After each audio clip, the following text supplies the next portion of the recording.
Welcome, CBA Nation, to the actual episode 20. I said last time was episode 20, but this one actually is episode 20. Ty, how are you? I am good, thank you. How are you? Yeah, I'm good. We're in Canmore, so enjoying the mountains, and I know you're starting to enjoy the thing you love beyond, next to basketball and your family. Number 3, playing some golf.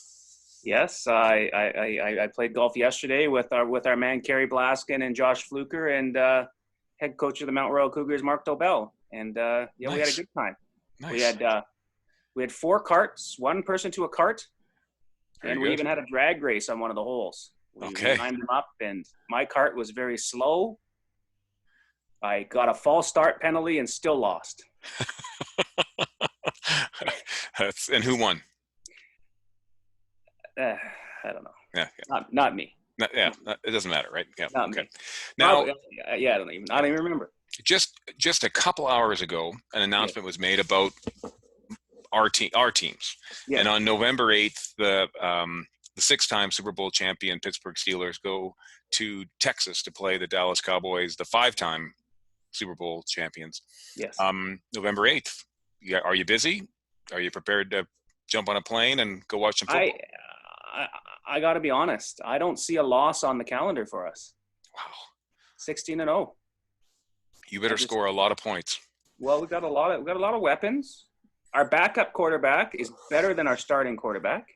Whew, this is recorded and posted online. Right? Well, I know Coy's watching, so our man, the Red Rifle, Andy Dalton came. Yep. He decided he wanted to join a championship team rather than toiling in Cincinnati. So, I'm looking forward to it. Well, if Andy Dalton's your starting quarterback on November 8th, I'll give you a touchdown. I'm just saying. That's fair. No issues at all. So. No, that's fair. Yeah. We could be in trouble. It's hard to say. We haven't seen Ben in 2 years? He's been on a sabbatical. He's been on a stepper, an elliptical. He's going to be a rock star. How huge is he going to be? Doesn't matter. He's been a magician. Okay, so we just quickly an announcement about a future episode. Ty and I have been working with the legendary Wayne Thomas, and in the background, Southern Alberta's own legend David Wells on a historical podcast about the history of basketball in our province. There's nobody better than Wayne and Dave in the background to prep that up, and so that's on the weekend. It'll be a bit longer because there's quite a bit to cover. We're going to go right back to the start. How did it all get started in our province? Who are the best teams? I'm sure Francis will come up at some point. Who are the best players? The whole story. So look forward to that. Today we are profiling a player at Marquette in his 4th year, leading scorer in the nation, 28 a game on 32 or 33 minutes per game. Marcus Howard. Ty had already been well aware of this guy. I actually just picked him up. I just said, who's scored the most in the NCAA this year? Let's take a look at him. So, Ty, let's jump on that and take a look at this guy. Yeah, he's fun to watch for sure. Really gifted offensively. So, and as normal, what we'll do is we'll run him through at full speed, Ty, and then I'll back it up and slow it down, and you can break down what you see. Let's do it. He is number 0. That's it. You got to be good if you got that number. If you've got that number, you do. That and 5. 5 is, a little bit better than 0. But so just heading back here on this clip, Ty. Well, I mean, you'll notice he's not. I think he's 6 feet, maybe. Yeah. Obviously he's fairly quick, but not lightning quick, and just the way he can vary his pace. He catches the ball and initiates /shot fakes just about anywhere he gets it. And I mean, he can shoot it from 35 feet as well. And just, the ability here to go by 2 defenders and using the open space there to shoot a shot that's actually quite hard to shoot. But he's very gifted offensively. No doubt. We'll see lots of drives in the first 4 or 5 clips here and then get to his perimeter game after that. Again, they're in yellow here. He's 0. Coming back. I mean, just look at. I mean, we talk about this a lot with a lot of good players, but I mean, he doesn't rush things. He plays at his own pace, and look at the angles and how he attacks.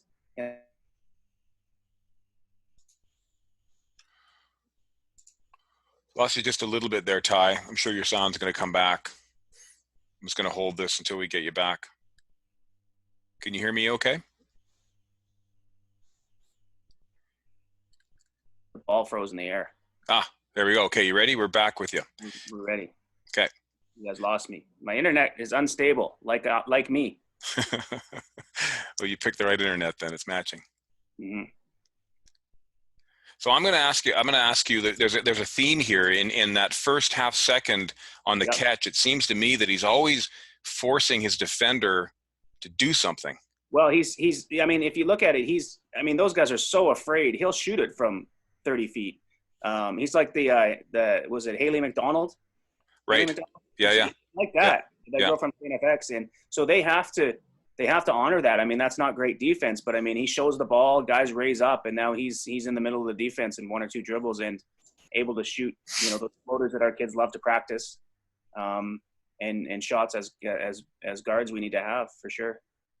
But every time, he's looking, his subtle head fakes, his, the ability to use his left hand, right hand, whatever. Yeah, and then this one ties. He's off the ball and is scoring without the dribble here.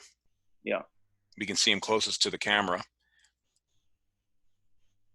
And I'm just going to take this one back, and maybe you could highlight some things that you're seeing here.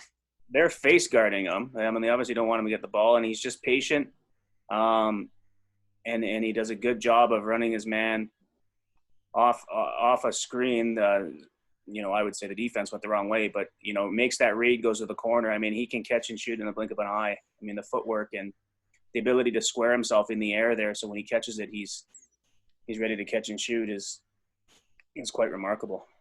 Yeah, indeed. So I think we got a floater next. I think is the next clip. Just something just to show the diversity of his game.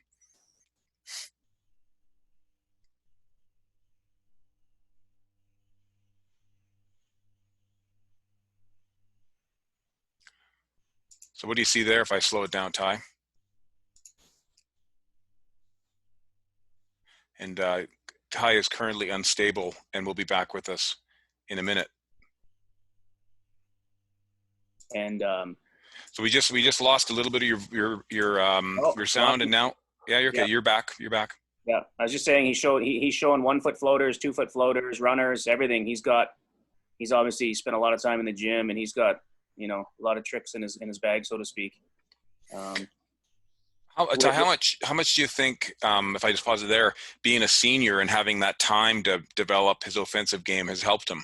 Well, no doubt. I mean, he's done this for a few years, but no doubt you can see he plays with a different kind of poise and confidence than maybe we see out of some of the younger players that play at that level.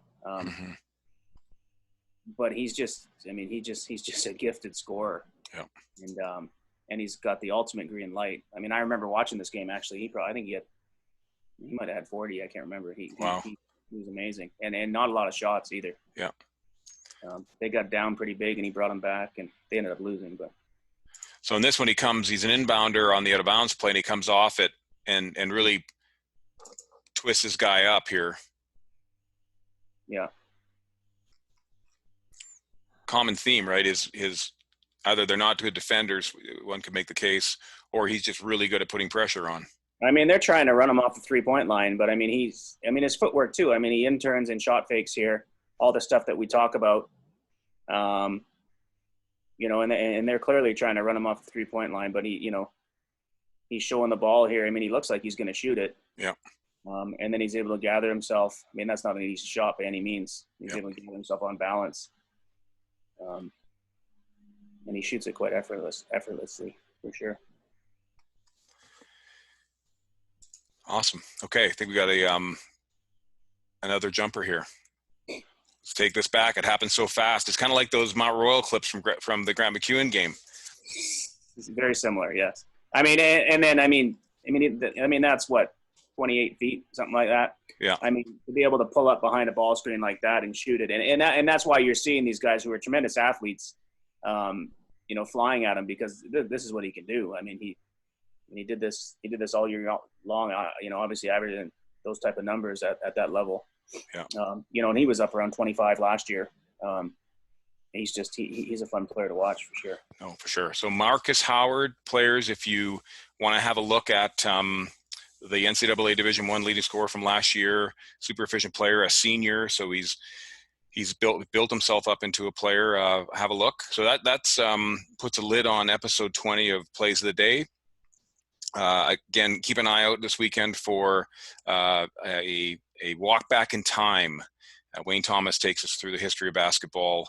Ty and I are going to truly enjoy that. So get your bowl of popcorn out and soda pop and enjoy that. So yeah, that'll be fun. He'll know a lot of players, a lot of our kids' parents that played. He'll remember. Him and Wellesley would remember just about anybody that played basketball in Alberta, certainly Southern Alberta. Yeah, no, for That'll sure. be a lot of fun. For sure. And let's take a look at what the line is on the November 8th game, and we know that we either have Cowboy fans or Steeler fans or people who are potentially moving to another club in our club, right? Like it's one or the other. Yeah, and those 2 Seahawk fans. The Seabird fans we have to keep because they're legacy CBA people. We have to keep them? Yeah, pretty much. Sorry to tell you. We should have a podcast on that, maybe. On the Seabirds? Yeah. I cannot tell you how I am. How do you become a Seabird fan? I don't know. Jim Zorn, Steve Largent, Brian Bosworth. Have you ever heard of them? No. And most of them haven't. So, Ty, thank you. And we'll look forward to doing episode 21. Sounds great. See ya. CBA, stay healthy, stay safe.